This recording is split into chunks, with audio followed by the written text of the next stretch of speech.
Psiquiatría, psicología, nutrición, neurología. Todo lo que quieres saber sobre salud mental, Carracci Online. Conectamos con tus emociones.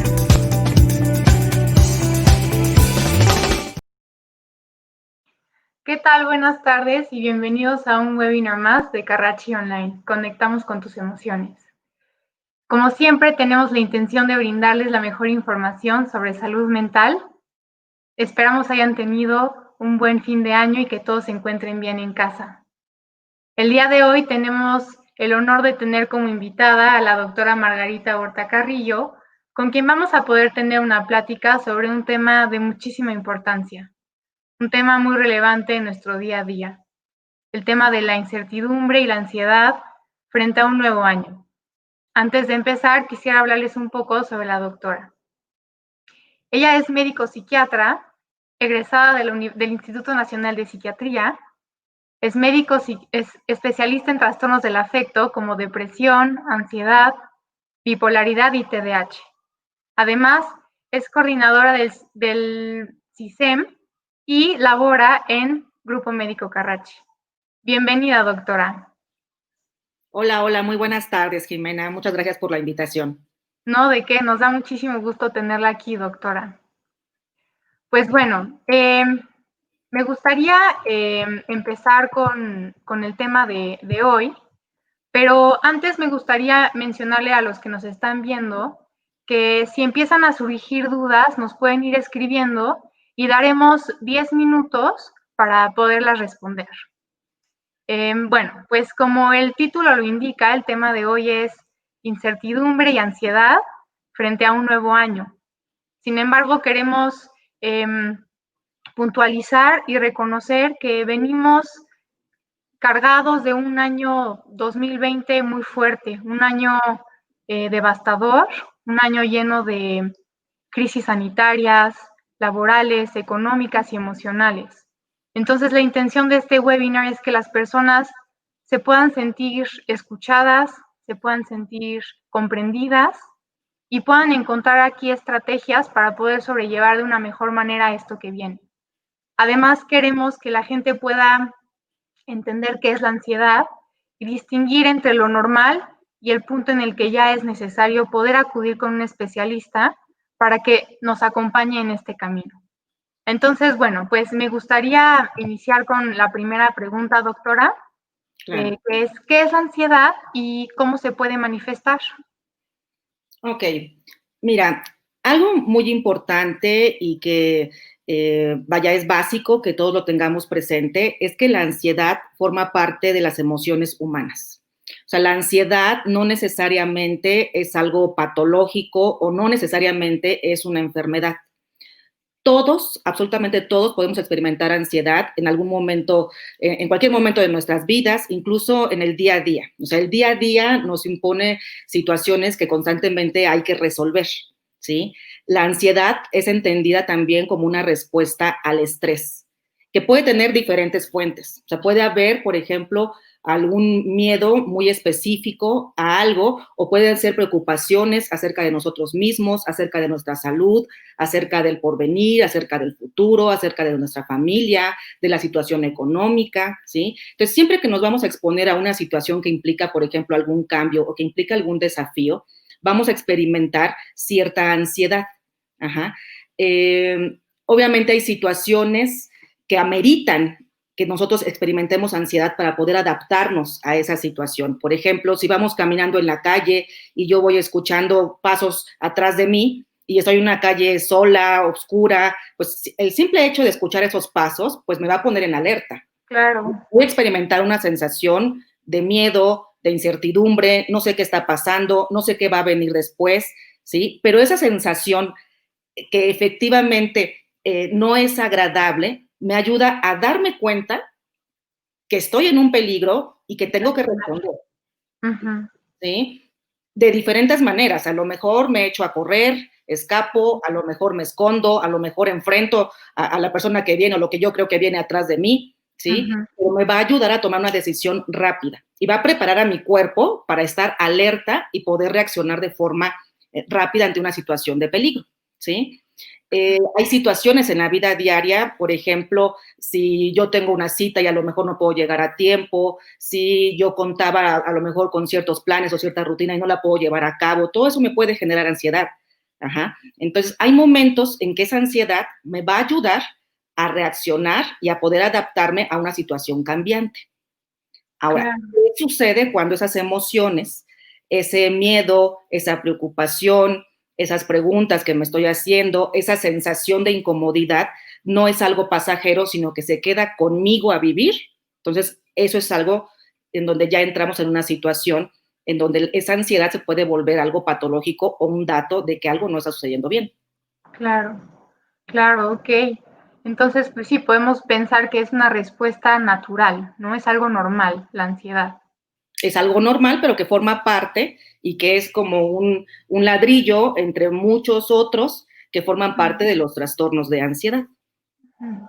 Ok, perfecto. Muchas gracias, doctora. Bueno, como segunda pregunta tenemos, ¿qué impacto cree usted que ha tenido la pandemia respecto a la ansiedad? Ok. Mira, la situación que estamos viviendo, esta situación de pandemia, es una emergencia, es una situación excepcional. Yo creo que nadie en el mundo pensaba, ¿no? Que íbamos a llegar a esta situación. También es importante reconocer que es una situación que no nos está afectando únicamente a nosotros como individuos o a nuestra familia o a nuestra sociedad o a nuestro país. Es una situación, es una crisis global. En todo el mundo se está viviendo esta situación, ¿sí? Obviamente, el hecho de que haya una amenaza invisible Ajá. contra nuestra salud, contra nuestro bienestar, que está poniendo en peligro la salud de las personas que amamos, de las personas con las que convivimos, de nuestros colegas, de cualquier persona en el mundo, obviamente nos hace sentir que, vaya, viene aquí esta situación de incertidumbre, de no saber qué voy a hacer y cómo voy a reaccionar, ¿no? Definitivamente, esta es todo un reto como ningún otro en los últimos años, que nos pone en jaque y que nos pone pues a prueba a nivel emocional y a nivel cognitivo acerca de cómo vamos a enfrentar esta situación. Claro. Justo por eso era como un poco la pregunta, porque pues este tema es súper importante, ¿no? Y ahora con todo lo que hemos vivido y con lo que se viene, pues esto está afectando en esta parte, en este tema de la ansiedad, ¿no? Hoy en día encontramos muchísimos casos de ansiedad, ¿no? Entonces, ¿cómo está afectando esta pandemia en este tema, ¿no? Y bueno, justo hablando en esto de cómo la población entera se ha visto afectada, me gustaría preguntarle, doctora, ¿quién es la población vulnerable? ¿Quiénes son más propensos a verse afectados por la ansiedad? ¿Y qué efectos físicos pueden presentarse? Ok. Mira, ante esta situación que estamos viviendo y que es una situación global, me parece que cualquier persona obviamente puede estar sintiendo en algún momento miedo, angustia, preocupación, una sensación de inseguridad y de incertidumbre. Mm. No me gusta mucho la palabra como normal, sino más bien es esperable ante esta situación que estamos enfrentando, que experimentemos estas emociones, ¿sí? Obviamente, cada persona tiene su propia historia de vida, sus propias vivencias, sus propias características de afrontar ese tipo de situaciones que van en algún momento a determinar si estas emociones son pasajeras, es decir, me ayudan a adaptarme y las puedo pasar, o son situaciones que se van a quedar en mí, que van a afectar mi vida diaria y que entonces me van a hacer requerir una atención especializada. Y aquí tendríamos que pensar que tenemos dos grandes poblaciones. Las personas que no tienen antecedentes o que no tenían antecedentes de un trastorno de ansiedad antes de esta situación, y que están experimentando estas emociones y que tienen que desarrollar estrategias y herramientas para poder afrontarlas. Y otra población que sería la población que ya tiene o que ya tenía un trastorno de ansiedad previo a la situación de pandemia. Entonces, ¿qué estamos viendo? En las personas, por ejemplo, que ya tenían una situación de ansiedad, en muchas ocasiones, en muchas de esas personas, eso está agravando los síntomas, los está haciendo más intensos, está promoviendo que haya recaídas, que haya recurrencia de síntomas, ¿sí? Entonces, a población abierta, obviamente podríamos hablar de que las poblaciones más vulnerables habitualmente suelen ser los niños y los adolescentes, que pueden tener menos herramientas o menos experiencia para poder afrontar este tipo de situaciones. Las poblaciones de los adultos mayores, los ancianos, ¿sí? Sobre todo aquellos que tienen alguna enfermedad crónica o que tienen algún tipo de discapacidad, ¿sí? Habrá que pensar también en, por ejemplo, toda la población que tiene que ver con los grupos de respuesta en la cuestión de atención sanitaria, ¿sí? Que obviamente son personas que están viviendo de forma más cercana toda esta situación tanto sanitaria y emocional y de pérdida de salud y de pérdida de vidas en muchas ocasiones, ¿no? Entonces, creo que la población que está atendiendo directamente, y no solamente hablo de médicos y personal de enfermería, sino todo el personal de una institución de salud, pues obviamente también está en mayor riesgo o mayor vulnerabilidad de sufrir consecuencias, ¿no? De hecho, o sea, se estima que hay cifras, obviamente, que nos dejan ver cómo el panorama que viene es un panorama difícil en la cuestión de salud mental, porque se estima que 1 de cada 5 personas va una vez que haya pasado esta situación de emergencia, va a tener estragos en su salud mental. 1 de cada 5 personas. Es una situación obviamente importante. Fuertísimo. Así es. Sí, no debemos dejar de lado este tema y afortunadamente hoy en día el tema de la salud mental tiene más importancia, entonces pues qué bueno que estamos empezando a tocar todos estos temas porque terminando la pandemia, como menciona, pues va a haber mucha gente que va a necesitar ayuda y es tan importante que haya esta apertura, ¿no? De decir, me siento mal, me siento así y que exista el apoyo, ¿no? Claro. Es importante que haya canales abiertos para hablar de nuestras emociones, Claro. ¿no? O sea, para empezar a reconocer que es normal que todos estemos experimentando este tipo de situaciones y que nos atrevamos a hablarlas, a tocarlas. Claro. Es algo, meramente humano. Sí, y justo como en esta misma línea de este tema, y que hace rato comentaba, ¿no? Que esta palabra de lo normal, sino más bien lo esperado. Por ejemplo, ¿qué recomienda usted o qué piensa, por ejemplo, si una persona está empezando a sentirse mal o está empezando a sentir esta ansiedad? ¿Cómo puede identificar si esto que está sintiendo él es esperado o ya sería mejor que buscara ayuda de algún especialista? O sea, ¿qué focos rojos podemos tener presentes para poder identificar en qué momento sería bueno pedir ayuda? Ok. Mira, habitualmente en el área de la psiquiatría hablamos siempre de síntomas, en este caso puede ser el miedo, la preocupación, y hablamos del funcionamiento de la persona. El funcionamiento de la persona nos referimos a diferentes aspectos en su vida diaria, ¿no? Entonces, si hay, por ejemplo, un miedo, un temor, una preocupación o una molestia física, porque aquí es bien importante, la ansiedad se manifiesta, los principales síntomas tienen que ver con el miedo y con la preocupación, pero también hay una serie de síntomas que pueden ser físicos y a nivel del pensamiento, ¿sí?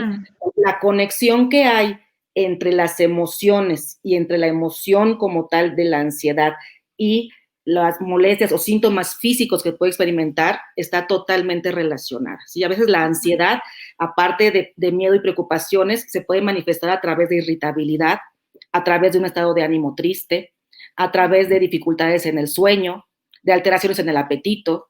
Hay a quienes les da por comer más, hay a quienes les da por no comer, ¿sí? Porque estamos distraídos, porque tenemos olvidos frecuentes. Algo bien importante es la irritabilidad, que reaccionamos de una forma, con enojo o con ira hacia las personas. Ajá. Puede haber alteraciones también en cuestión de energía, el sentirse cansado, ¿sí? El sentir de pronto como que, no puedo poner la mente en blanco, o no puedo relajarme, o no puedo pensar en otra cosa más que en mis propios pensamientos. ¿Sí?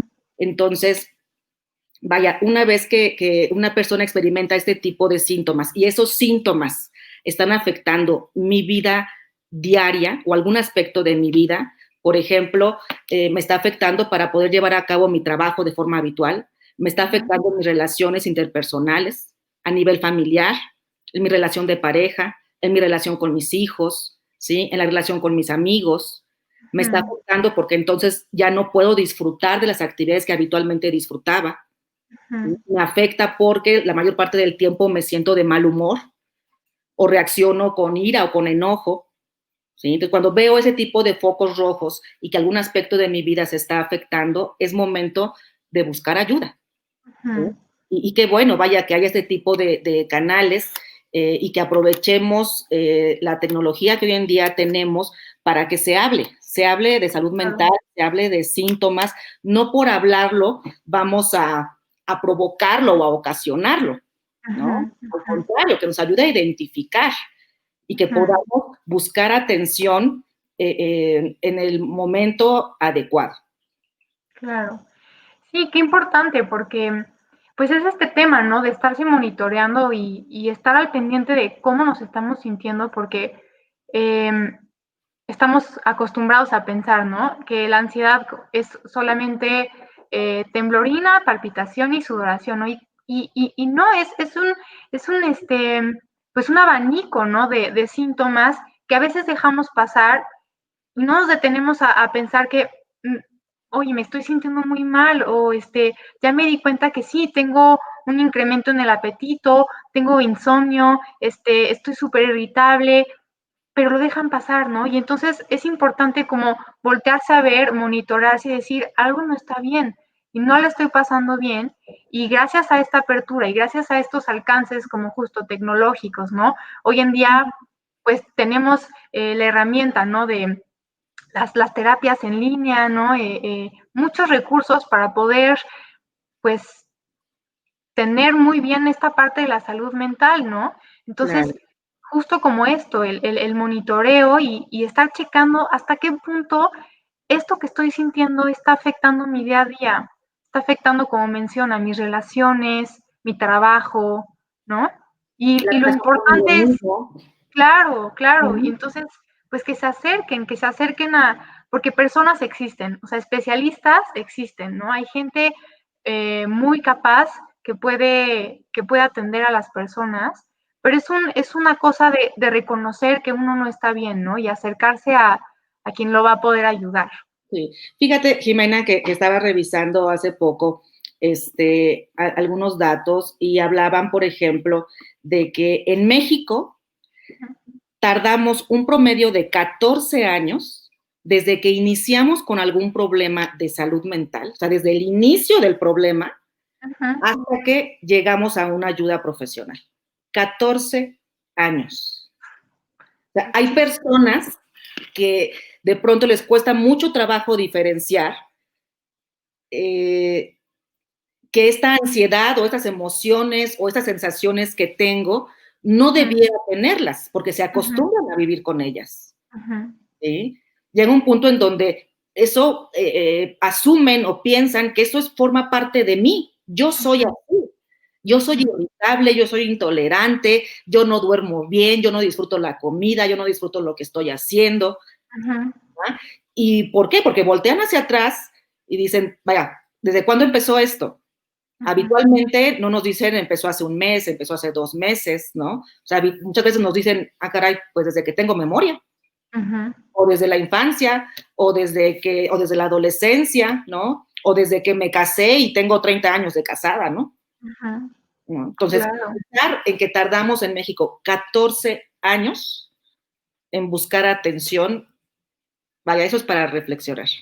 Totalmente, es muchísimo, pues es también producto pues la cultura que ha tenido durante mucho tiempo, o sea, la idea que se tiene, ¿no? De la salud mental, como que si nos duele el estómago, si nos sentimos mal, siempre vamos al médico, ¿no? Pero nunca se pensaba, oye, si me siento mal, pues voy al psicólogo o al psiquiatra o al no. O sea, como que eso estaba dejado, ¿no? A un lado. Lo que pasa es que habitualmente pensamos en términos de salud, únicamente hablamos de salud física, Uh-huh, ¿no? Y eso uh-huh, creo que popularmente así sucede, ¿no? uh-huh. ¿Cómo estás? ¿Cómo está tu salud?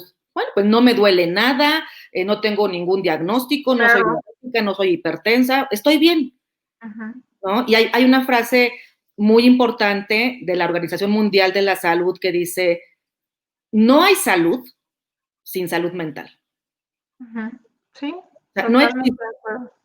no existe. O sea, no puedo estar yo sana porque no tengo ningún diagnóstico médico, no psiquiátrico, Uh-huh, pero si vivo con depresión, si vivo con ansiedad, si vivo con emociones que me hacen daño, si estoy en una sociedad en la que no me puedo integrar, en la que no uh-huh, puedo colaborar, a la que no le estoy dejando nada, no estoy uh-huh, bien, ¿no? uh-huh, Así como uh-huh. pensamos en términos de salud física, y por ejemplo ahorita con el COVID-19, pensamos en todas las medidas preventivas que tenemos que llevar a cabo, que Ujú, tenemos que hacer un lavado de manos frecuentes, que si tenemos que estornudar o toser en el ángulo del brazo, que si tenemos que limpiar superficies, ajá, si tenemos que ujú. guardar una distancia. Vaya, pues también hay medidas preventivas en cuestión de salud mental, Claro, ¿sí? claro.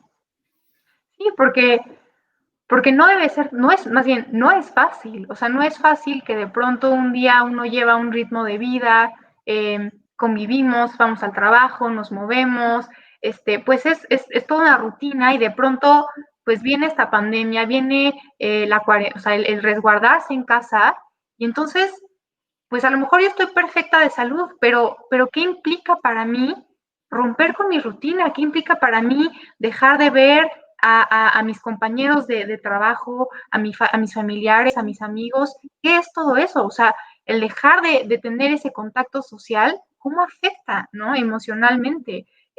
Como mencionaba también hace rato, ¿no? Las personas mayores, ¿no? Están acostumbradas a que tienen revisiones médicas seguido o los familiares van a visitarlos, personas que están a lo mejor en asilos, que pues era como, ay, viene la familia a verme o vamos a ir a tal lugar y de pronto no, se cierra, ¿no? Entonces, todo esto que se va a despertar emocionalmente, todas estas cosas, no, es, no se ha hablado tanto, ¿no? Y entonces es importante que justo, pues para el público que nos está viendo, que tengan muy en mente eso, que no dejen de lado este monitoreo, esta visión hacia uno de decir, híjole, es que pues sí estoy muy triste porque ya no veo a mi familia, o estoy muy preocupado, o tengo miedo, ¿no? O estoy muy ansioso, ¿no? Entonces, lo importante que es estar checando esta parte de la salud mental y no esperarnos 14 años para decir, ahora sí ya voy, ¿no? Ya decidí que tengo que ir con el médico porque me siento muy mal. No, o sea, es en el momento y obviamente es difícil porque supongo que enfrentarse con un psicólogo, con un psiquiatra, pues al final de cuentas es pues enfrentarse a otro tipo de problema, ¿no? De repente es voltearse a ver como un espejo y ver pues nuestros errores, nuestras dificultades, ¿no? Y eso a veces no es fácil y también me imagino que por eso debe costar tanto trabajo reconocer que estamos mal, ¿no? Entonces Así sí es una invitación a que la gente entendemos que es difícil, pero que no lo dejen de lado, ¿no?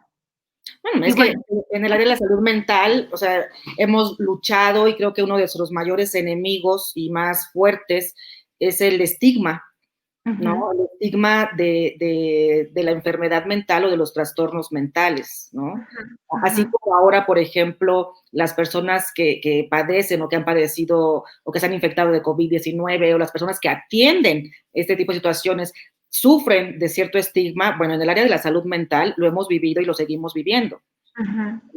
¿no? O sea, Ujú. hay personas que, vaya, en mis prácticas en instituciones públicas, por ejemplo, había personas que escondían su carnet debajo del colchón, Ujú.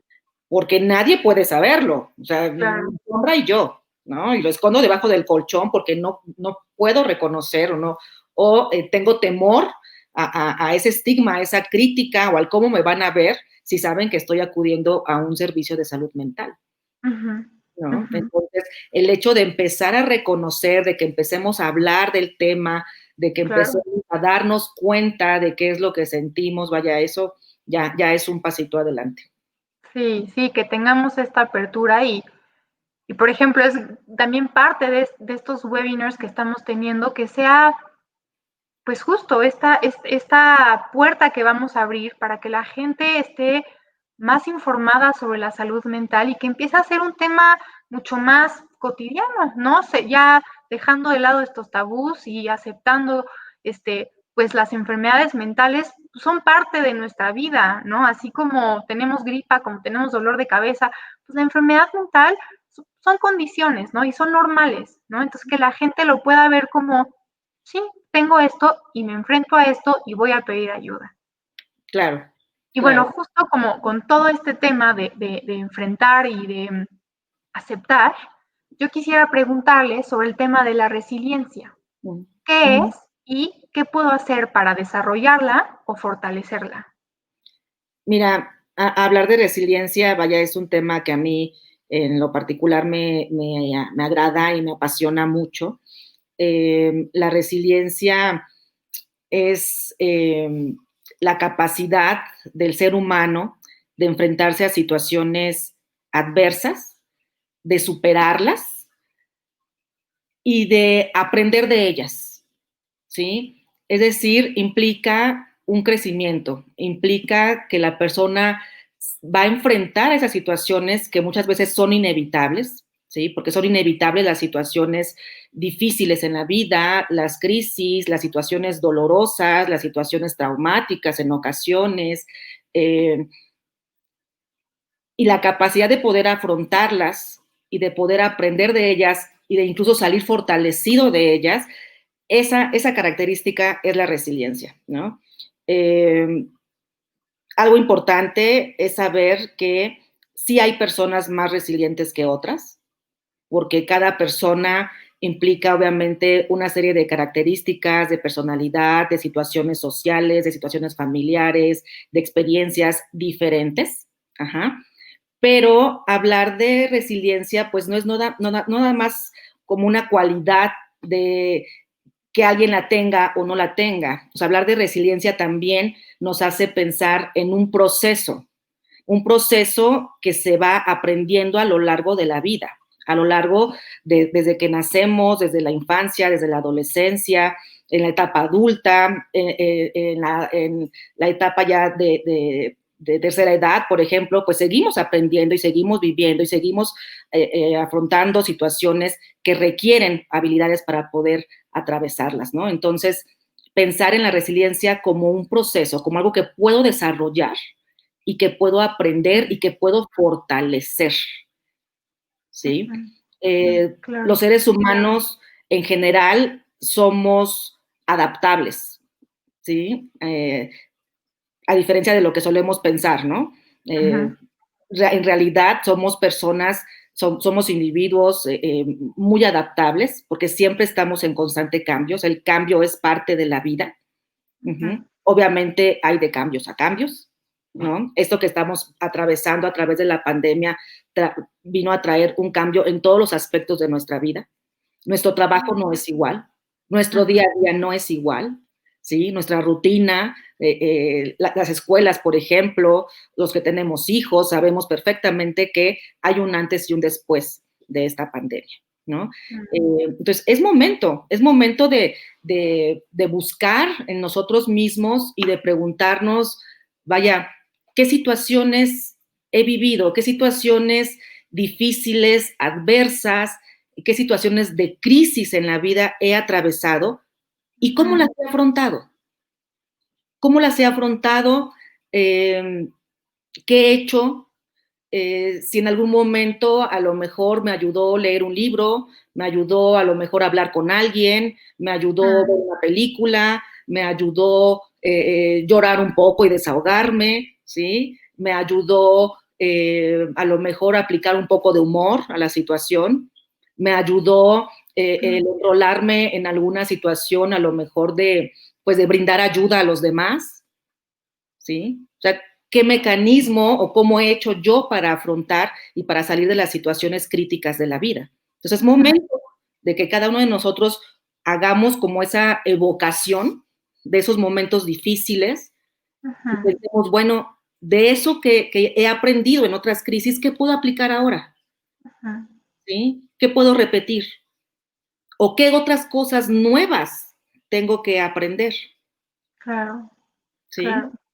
Y justo yo el otro día leía algo que se me hizo, pues sí, muy, muy interesante en el sentido de que preguntaban, si a ti te dijeran que te vas a aislar un año, ¿creerías que eres capaz de soportarlo? Pues generalmente uno diría, no, ¿cómo crees? No, no, yo no puedo. Y pues es que al final lo logramos, ¿no? O sea, somos capaces de adaptarnos, tenemos recursos, ¿no? Y cada uno, como menciona, a lo mejor uno tiene más resiliencia o más capacidad de adaptarse, pero al final de cuentas todos logramos adaptarnos, todos logramos sobrellevar esto de una u otra forma y lo importante es justo ver, como menciona, qué estrategias tengo, qué recursos tengo para desarrollar esto, para aprender de los momentos críticos de mi vida y hacer algo de eso, ¿no? Construir algo con eso. Y obviamente no se trata de que entendemos que no siempre va a ser bonito y que no siempre tenemos que sonreírle a la vida todo el tiempo y así, pero existen cosas que nos hacen, como dice, más fuertes, nos hacen crecer y nos hacen aprender, ¿no? Y lo importante es voltear a ver el 2020 y decir, bueno, ¿qué aprendí de este año? ¿Y qué puedo replicar en este nuevo año? O sea, ya viví una pandemia y este año 2021, bueno, ¿qué puedo replicar? ¿Qué aprendí? ¿No? Y creo que Claro. eso es algo Hay muy quien dice, bonito. bueno, terminó el 2020 y lo único que cambió pues fue la fecha y Claro. seguimos igual. No, vaya, yo creo que este fin de año, calendario, inicio de este 2021, pues tendrá que ser como un parteaguas y poder voltear hacia atrás y decir, a ver, vaya, llegó un momento en el que de pronto nos dijeron, el lunes ya no hay escuelas, ¿no? Y que de un día para otro, ¿qué voy a hacer? Ahorita ya no es una situación repentina, ¿sí? O sea, en este momento ya tenemos una experiencia previa, desde luego, que nos dice, a ver, ¿qué hice? ¿Qué hice bien? ¿Qué hice mal? ¿Qué me hizo sentir bienestar? ¿Qué me hizo sentir confianza? ¿Qué me hizo sentir más fuerte? ¿Y qué me afectó? ¿Qué no debo hacer? Claro. ¿No? Entonces ya hay experiencias obviamente previas. Claro, pues qué importante. Y es un tema muy bonito. Yo creo que vale la pena que los que nos están escuchando, pues consideren esto de la resiliencia y pues si pueden investigar un poco más, porque es muy importante, ¿no? Es muy importante que lo tengamos presente en nuestra vida. Bueno, Claro. doctora, ahora, pues para poder empezar a dar tiempo para las siguientes preguntas que nos va a hacer el público, ahorita ya estoy recibiendo las preguntas y Claro. Miriam Arrazola nos pregunta, ¿qué pasa con la ansiedad y el hipotiroidismo? Ok, bueno, miren, la tiroides es una glándula que está en la parte anterior del cuello, ¿sí? Y es una glándula porque dentro de sus células se producen ciertas sustancias que van a tener efectos en todo nuestro organismo, ¿sí? Se habla de alteraciones en la tiroides cuando esta tiroides está produciendo hormonas de más. A esa situación se le llama hipertiroidismo, o cuando está produciendo hormonas de menos, que es al que llamamos hipotiroidismo, ¿sí?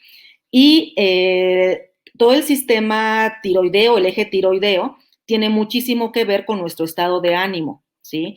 Hay personas, y sobre todo en mujeres, en donde algunas alteraciones de la tiroides pueden incluso comenzar a manifestarse a través de síntomas emocionales, ¿sí?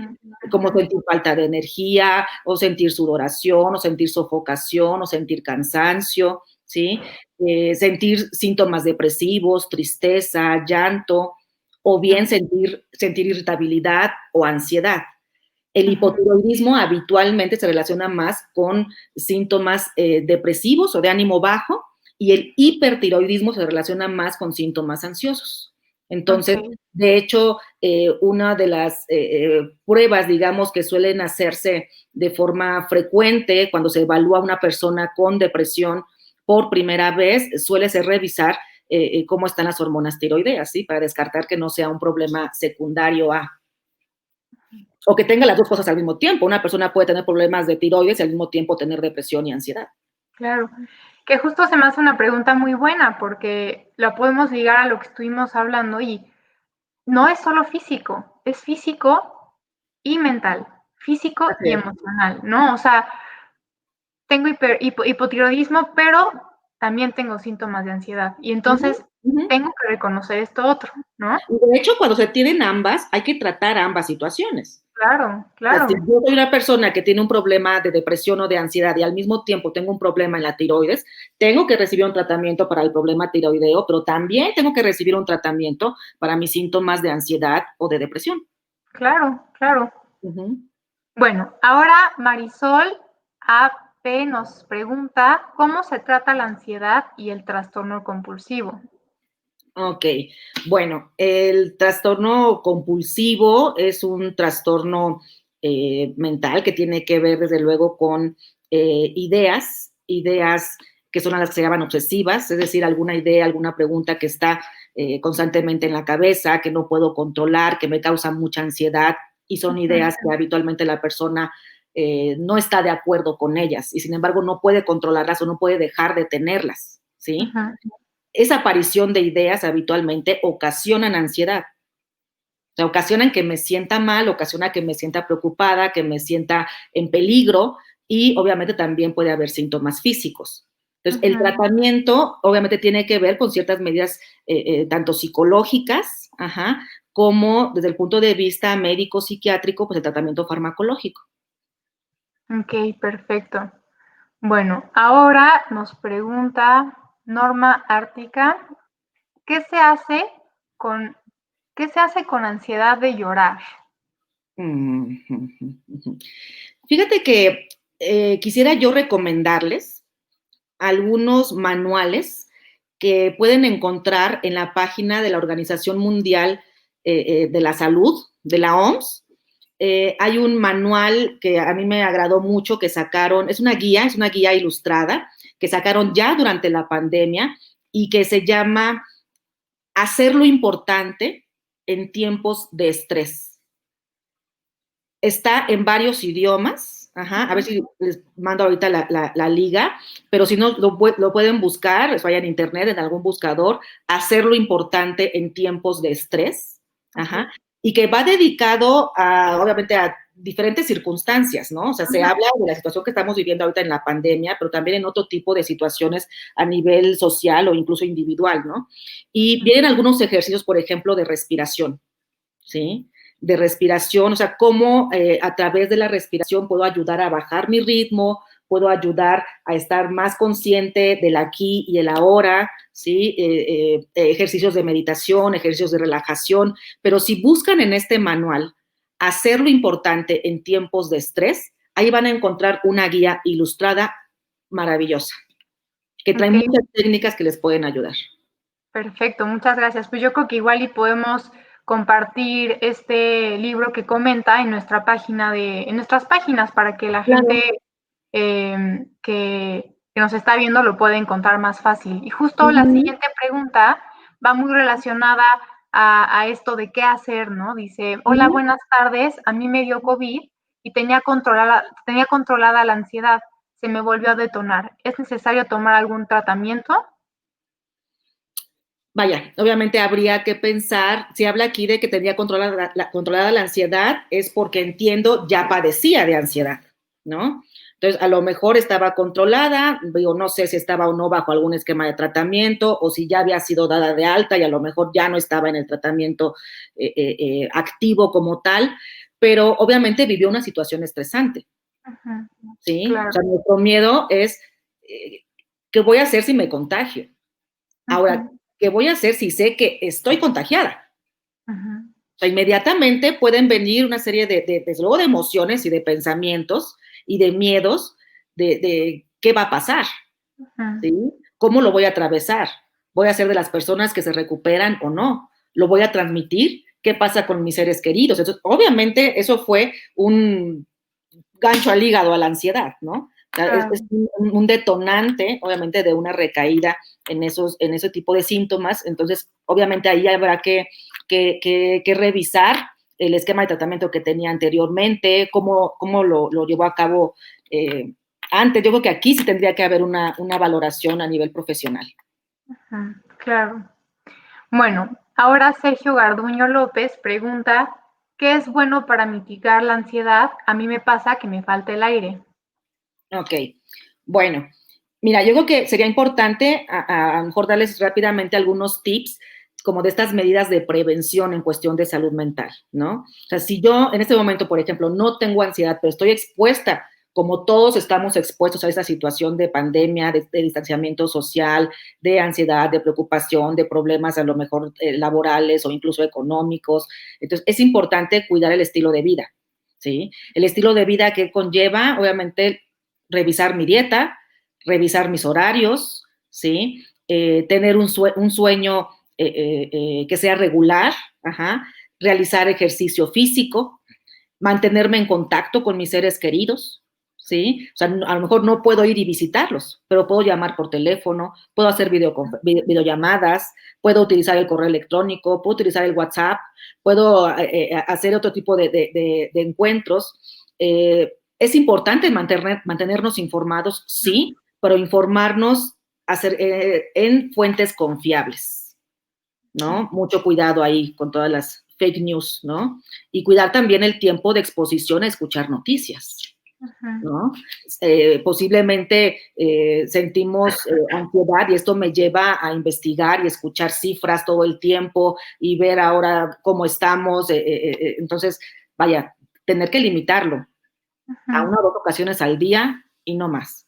ujú. Ahora, si ya tengo síntomas de ansiedad, entonces aquí entraría el manual que les estaba recomendando, ¿sí? Porque ahí vienen ejercicios de respiración con lo que puedo ayudar a mitigar esa ansiedad.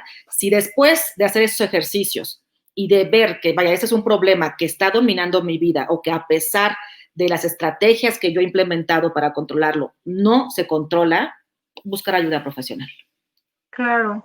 Y justo también tenemos igual una siguiente pregunta que también habla de estos síntomas que él tiene.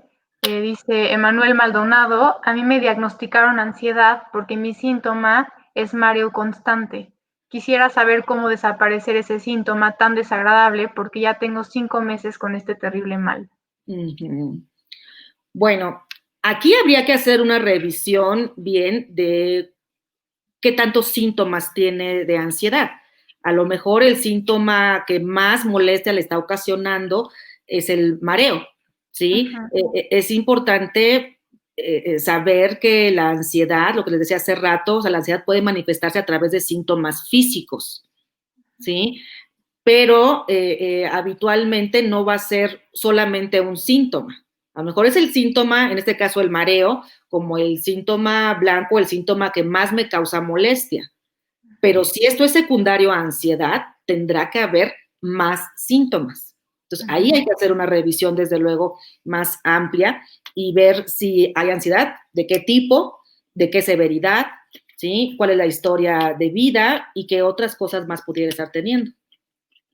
Claro, y aquí pues recalcar, ¿no? Lo importante que es ir con un especialista, ¿no? Recurrir a ayuda y pues si me siento muy mareado o si me falta el aire o si siempre ir a buscar ayuda, ¿no? Claro. Bueno, y luego aquí Sonia Ortega Tapia pregunta, ¿el sentir que no puedo respirar es ansiedad? Puede ser ansiedad. O sea, obviamente pensamos una persona que de forma abrupta siente que no puede respirar, pues tendríamos que pensar en muchas posibles causas. Una de ellas puede ser la ansiedad, ¿sí? Son los síntomas más frecuentes en cuestiones de ansiedad es justamente la sensación de falta de aire, la opresión torácica, sentir como que tengo algo aquí que me aprieta, ¿sí? El sentir tensión muscular, sobre todo en la espalda, en los hombros, en el cuello, ajá. El sentir sudoración en las palmas de las manos, en las plantas de los pies o sudoración generalizada, ¿sí? El sentir temblor, en ocasiones sentir mareo, sentir como que me voy a desmayar, dolor de cabeza, sensación de náusea. O sea, puede haber una gran infinidad de síntomas que pueden indicarnos la presencia de ansiedad, ¿no? Obviamente, con un solo síntoma sería como muy difícil y aventurado decir, sí, si no puedo respirar esa ansiedad, habrá que revisarlo. Claro. Puede ser. Bueno, y Ascar Romide Cassandra nos pregunta, nos comenta, a mí me dio ansiedad generalizada por el duelo de mi esposo. No puedo dormir, brinco mucho. ¿Cómo me lo puedo quitar? Ok, bueno, aquí hablamos de dos situaciones importantes. Uno, un proceso de duelo, ¿sí?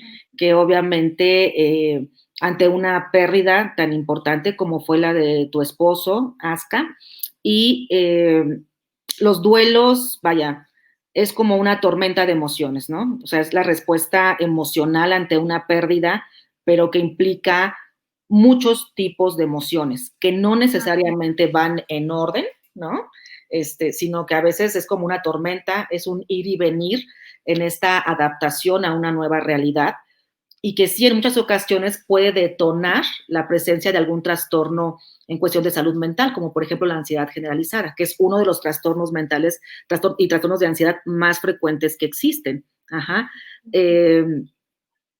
Aquí habría obviamente que revisar qué tratamiento ha llevado, si esto es algo secundario al duelo, es decir, si el duelo ahí se complicó, ajá, con la ansiedad generalizada, qué tipo de afrontamiento llevó durante todo ese proceso de duelo y desde luego esta parte de brincar mucho y alteraciones en el sueño pueden estar asociados a los síntomas de ansiedad. Claro. Bueno, y aquí tenemos a Ana Casia Hernández. Menciona que ella padece trastorno de ansiedad desde el 2018. Lleva tratamiento olanzapina, venlafaxina y actualmente está tomando Duplicat. Pero en realidad no veo mejoría. Sigo con falta de aire y también no puedo tragar o pasar saliva. ¿Sí se cura el trastorno? Creo que es una pregunta muy interesante, ¿no? O sea, cuando una persona tiene un trastorno de ansiedad y pensamos, bueno, se somete a algún tratamiento, ¿qué va a pasar después? Ajá. Sí es posible, obviamente, que haya personas que tengan un episodio de ansiedad, que se sometan a un tratamiento siempre y cuando sea adecuado y que en algún momento, habitualmente por lo menos un año después de tratamiento, esa persona pueda dejar de tomar el tratamiento bajo supervisión médica, ¿sí? Y que pueda quedarse, digamos, sin estar tomando tratamiento todo el tiempo. ¿Sí? O sea, que pueda remitir los síntomas, ese es uno de los objetivos de los tratamientos, que los síntomas remitan en su totalidad, ¿sí? Pero el que una persona haya presentado ya un episodio de ansiedad, me está hablando o me está indicando que esa persona tiene una vulnerabilidad o está propensa a padecer algún otro episodio de ansiedad en algún momento de su vida, ¿sí? Obviamente, ya una persona que lo ha atravesado suele aprender ya a conocerse, a conocer sus síntomas y a buscar ayuda de forma adecuada y en un buen momento, ¿sí? Es muy diferente el pronóstico que va a tener alguien que se atiende rápido y que recibe un tratamiento adecuado a alguien que pasa 14 años cargando los síntomas sin un tratamiento adecuado. ¿Sí? Entonces, más allá de hablar de curas, tendríamos que hablar de la remisión o el control total de los síntomas. O sea, los síntomas sí pueden llegar a controlarse, pero mucho depende de la evolución y del tipo de trastorno de ansiedad que tenga la persona. Claro, ok. Perfecto, muchas gracias. Y bueno, aquí Mónica Andreu nos pregunta, nos comenta, hola, estoy muy estresada porque he tenido que salir diario a trabajar con la pandemia. Ahora ya estoy cerrando un ciclo laboral y además estoy haciendo mudanza a otra ciudad, yo sola. Ya estoy con erupciones en la piel y fumo más de lo normal. ¿Qué puedo hacer por lo que no puedo controlar como lo físico? ¿Qué tipo de ayuda debo buscar? Pues definitivamente tendrá que buscar ayuda psicológica y o psiquiátrica, ¿sí? Ujú, O sea, nuevamente, los síntomas físicos están totalmente correlacionados con la ansiedad. O sea, es muy frecuente que personas con ansiedad lo expresen a través de síntomas físicos, ¿sí? Muchas veces hablamos, por ejemplo, de trastornos psicosomáticos, y es justamente, muchos de ellos, por ejemplo, dermatológicos, ujú, donde hablamos de, vaya, ¿qué pasa cuando algo es psicosomático? O sea, ujú, psico quiere decir que está relacionado con algún conflicto psicológico, con una cuestión emocional, ¿sí? ujú, Y somático porque tiene que ver con el cuerpo. ujú. Sí hay una serie de padecimientos que vaya, se manifiestan a través de síntomas físicos, pero que nos pueden estar hablando de un problema principalmente de tipo emocional. Ujú. Claro, qué importante, ¿no? Y sí, buscar ayuda. Qué Uh -huh, bueno que pregunta qué tipo de ayuda, ¿no? Porque al final de claro. cuentas es buscar ayuda. Uh -huh. Bueno, y Carmen Márquez Ramírez nos comenta que están recomendando gotitas de pasiflora, pero ¿esto es darle atención certera a la ansiedad? No, digamos que es como un paliativo, ¿no? O sea, como algo que le puede ayudar a lo mejor a irla pasando mejor, Ujú, ¿sí? Pero no es como tal un tratamiento, vaya, con evidencia científica para la ansiedad, ¿no? O sea, si ujú, tomamos, por ejemplo, gotitas de pasiflora, vaya, no sabemos en realidad, es solamente pasiflora lo que estoy tomando, cuánta pasiflora estoy tomando, cuánta pasiflora tendría que estar tomando para entonces controlar mis síntomas de ansiedad, ¿no? O sea, ujú, no hay una evidencia científica que nos responda a todas esas preguntas, ¿no? ujú, Entonces, es como si, bueno, me siento nerviosa y a lo mejor me hago un té de manzanilla, ¿no? O sea, a lo mejor ujú. me ayuda a relajarme, a lo mejor me ayuda a quitarme el frío, a lo mejor me ayuda a dormir un poquito mejor, pero de ahí a que me ayude a tratar o a controlar un trastorno de ansiedad ya bien instalado, eso no. Claro. Sí, qué importante es justo ir pues, con personas que saben perfectamente de estos temas, ¿no? Claro. Que tienen la información más pues certera, ¿no? Uh -huh. Y que nos pueden ayudar. Alejandrina Alarcón pregunta, ¿qué características presenta una persona resiliente? Vaya, una persona resiliente habitualmente suele ser una persona, vamos a decirlo así, que se experimenta con bienestar, puede ser una persona que suele afrontar las situaciones adversas a través de la acción, o sea, ¿qué hago? ¿Qué necesito hacer?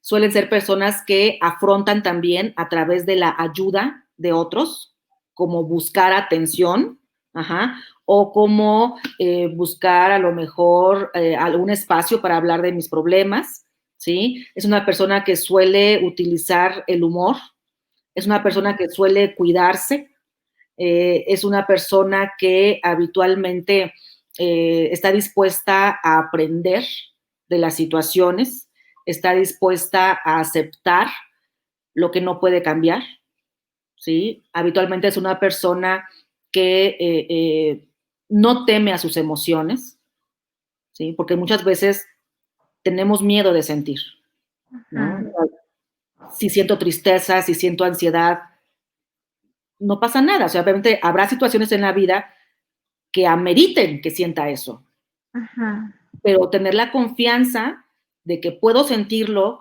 puedo experimentarlo, pero puedo superarlo. ujú. Ujú. Claro. Bueno, Claudine Giselle pregunta, ¿cómo puedo enseñar a mi hijo a ser más resiliente si yo no puedo serlo? Vaya, esto sí, eso es una pregunta bastante interesante, ¿no? Eh, y creo que es uno como de los desafíos ante el maternaje o el paternaje, ¿no? El qué hago para que mis hijos aprendan ciertas cosas si yo no lo he hecho. O sea, es importante saber que no puedo necesariamente dar lo que no tengo. O sea, esto desde luego me obliga a yo intentar serlo.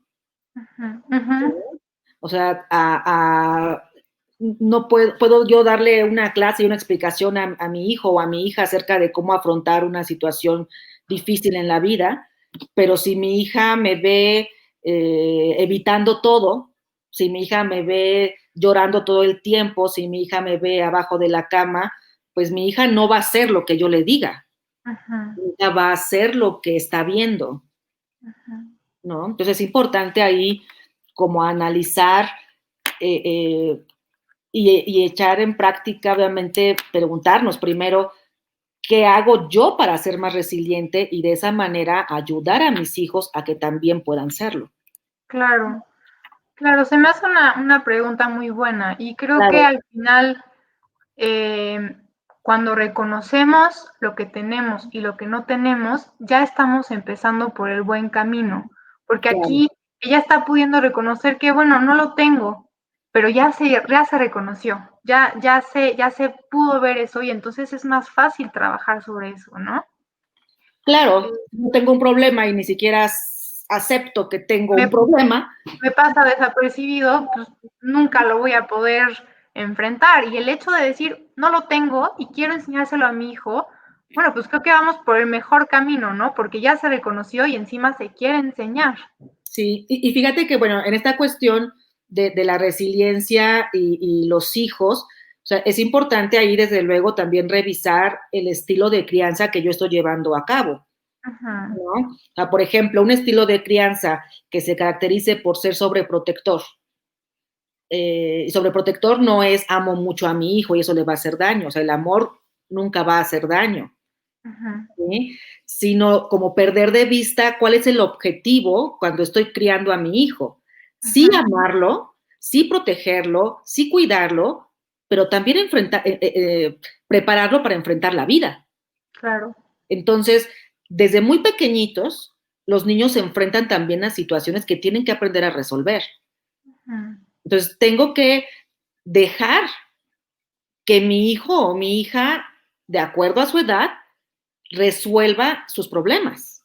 conozca, Si de aprenda. pronto vaya, es que no se puede anudar la agujeta y yo se la Ajá, anudo diario, vaya, es un evento difícil, ajá, pero que nunca va a aprender, ajá, ¿no? Entonces, si dedico un tiempo a enseñarle cómo, es un obstáculo pequeñito, pero que ya le estoy dando el mensaje. Tú eres capaz de resolverlo. Te puedo ajá, enseñar cómo, pero también claro. tengo que dejar que lo experimentes y que te equivoques, Ajá. ¿sí? Sí, qué importante. Claro. Y aquí viene una pregunta, creo que muy interesante. Dice, tengo depresión, pánico y ansiedad. ¿Puedo curarlo sin tomar medicamentos? Depresión, pánico y ansiedad. Bueno, yo me preguntaría, eh, ¿estos son como diagnósticos ya establecidos o son molestias o síntomas que la persona está identificando? ¿No? Eh, Desde luego, el tratamiento farmacológico no es la única salida a este tipo de síntomas y no necesariamente es la primer respuesta, ¿sí? O sea, antes de eso hay otro tipo de herramientas para poder controlarlo, pero tengo que revisar qué ya he hecho, Ujú, qué ya he hecho y a lo mejor no me ha dado resultado, ¿sí?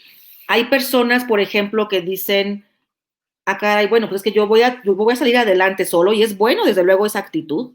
Es bueno, desde luego, tener confianza y tener la actitud de querer salir adelante, pero también es importante reconocer cuando este problema me está superando, ¿no?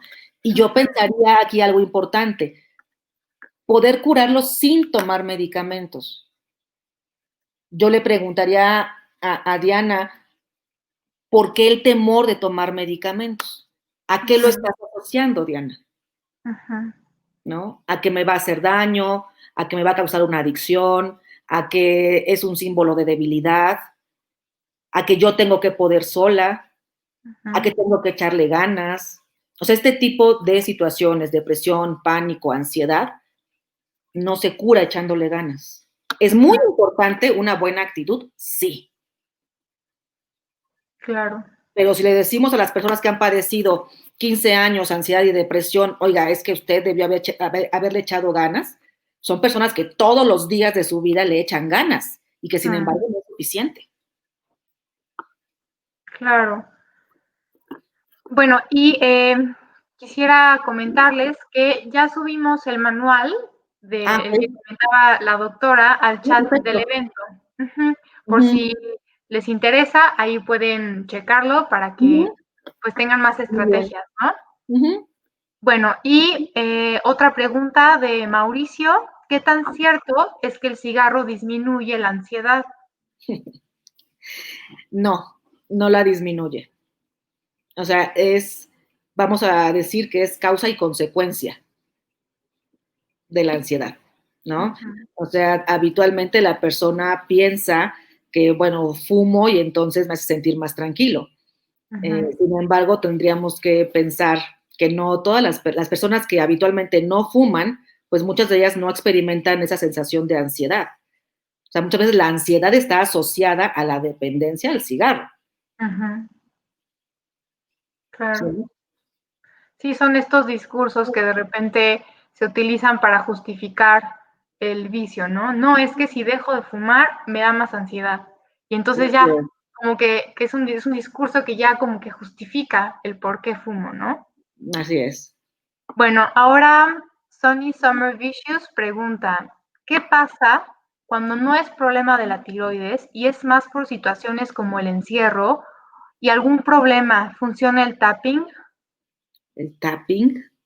Desconozco a qué se refiere con el tapping. Sí, yo tampoco. No, Jimena, no. Bueno, aquí Víctor Segovia pregunta, ¿hay niveles de ansiedad? Sí, sí hay niveles. Obviamente, mira, es muy difícil poder medir muchos de los síntomas que en salud mental evaluamos. Por ejemplo, si yo quiero medir la tristeza de una persona, ¿con qué la mido? O sea, no es lo mismo que medir la temperatura, ¿no? O que tomarle un examen de sangre y cuantificar la glucosa que tiene en este momento, ¿no? O sea, no hay un estudio o un examen de laboratorio o de imagen que me pueda decir, a ver, la ansiedad de esta persona es de 1, la ansiedad de esta otra es de 2, la ansiedad de esta persona es de 3.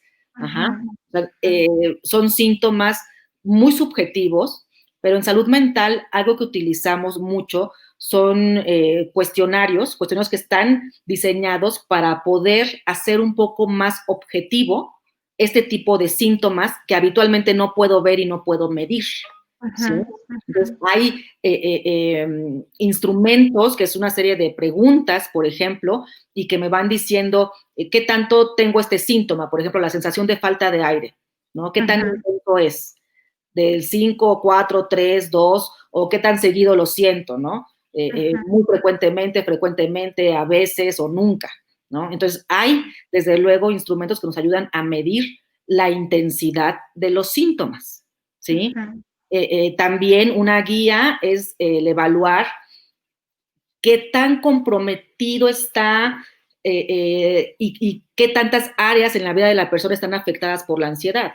O sea, no es lo mismo que yo tengo ansiedad, pero vaya, aún sintiendo todo eso, sigo yendo a trabajar o sigo haciendo mi vida diaria, la ansiedad no me deja ni siquiera salir de mi casa o no me deja ni siquiera levantarme. ¿Sí? Claro.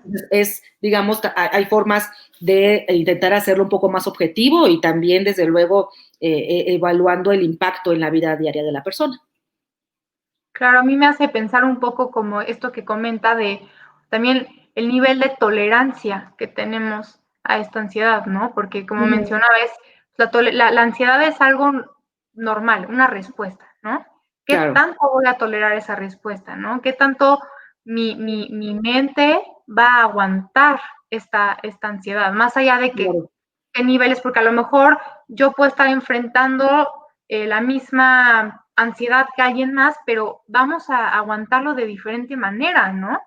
Es Claro, más bien, cada quien va a pensar, mi ansiedad es la más severa de todas, o es la más claro, intensa de todas, ujú, ¿no? De ahí que, bueno, son síntomas obviamente, digamos, subjetivos y muy difícil de comparar entre cada persona, ¿no?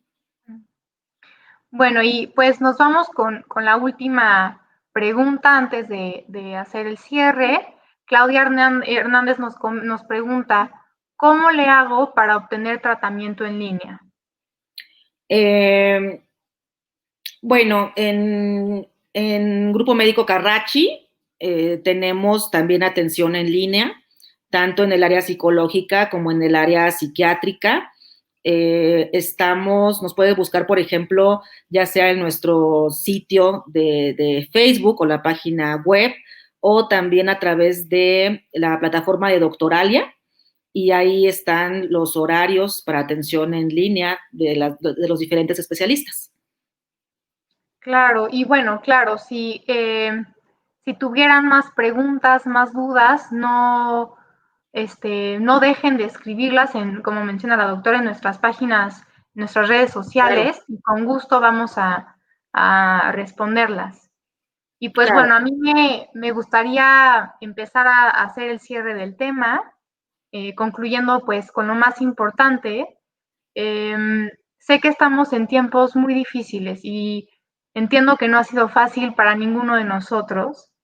Sin embargo, resulta de mucha ayuda poder entender de dónde viene esto, de por qué nos estamos sintiendo así. Reconocer que la ansiedad es algo normal, es una respuesta esperada, pero no dejar de lado el monitoreo, ¿no? No dejar de lado el darnos cuenta cuándo esto ya no es esperado y cuándo tengo que buscar ayuda para sentirme acompañado, ¿no? Y justo pues recordar que no estamos solos, que tenemos la capacidad de resiliencia, que contamos con estrategias para poder sobrellevar esto de una mejor manera. No sé si quisiera, doctora, agregar algo más.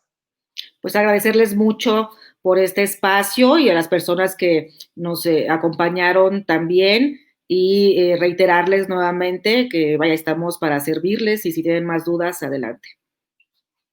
Pues bueno, muchísimas gracias, doctora. Fue un placer poder hablar con usted. Agradecemos muchísimo su tiempo, su valiosa información, y también agradecer al público que estuvo conectado con nosotros. Esperamos que esta información haya sido de muchísima utilidad. Y bueno, también queremos invitarlos a que el jueves 21 de enero tenemos el siguiente webinar que se llama Comer bien, alimentación sana para una mente sana. Muy interesante. Y bueno, como hace rato en la pregunta, ¿no? Nos preguntaban cómo poder tener atención en línea, pues comentarles que justo en Grupo Médico Carracci tenemos muy buenos especialistas que les van a dar la mejor atención. Y bueno, recordándoles nuestras redes sociales, que Facebook y YouTube es @Grupo Médico Carracci, Instagram GM Carracci y Twitter Carracci. Muchas gracias por estar con nosotros. Esperamos que les haya gustado este webinar. Nos vemos la siguiente sesión y pues que estén muy bien. Hasta luego. Hasta luego, bye.